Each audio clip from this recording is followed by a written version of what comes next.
You know what it is? I love it.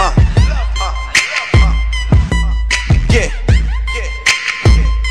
I love it. Let's talk about it. Your boy's been a Christian quite a few years. Victory in faith, but I failed in my fears. I heard a lot of words that have tickled many ears. That's why I praise God for the word that we adhere. The word became flesh, lived for 30 years. Died at 33, but after days reappeared. Jesus Christ, anointed one, ascended in the ear. Or you could say the air, where the Father made him heir. Of all things, the throne, no, it's more than a chair. But after our redemption, yes, he did take a chair. Greater than the angels, named superior to theirs. This is Hebrews chapter 1, lift your K. I'm leaning to the right, the light is where I'm running. I thought I wanted life, drunk, sexed out and blunted. But all I really wanted was the one who really wanted.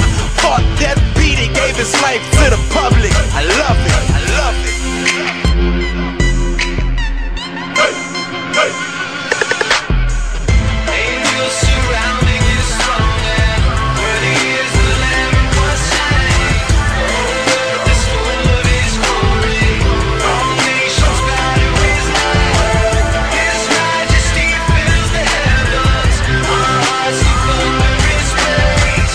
Declare the Lord is forever, make a joyful noise. And I'm trying to lift them higher than the stars. I am not of this world, like I'm from the planet Mars. I love to preach Jesus, you can read it in my bar. I'm pretty straightforward when I'm speaking about my Lord. He paid the seed.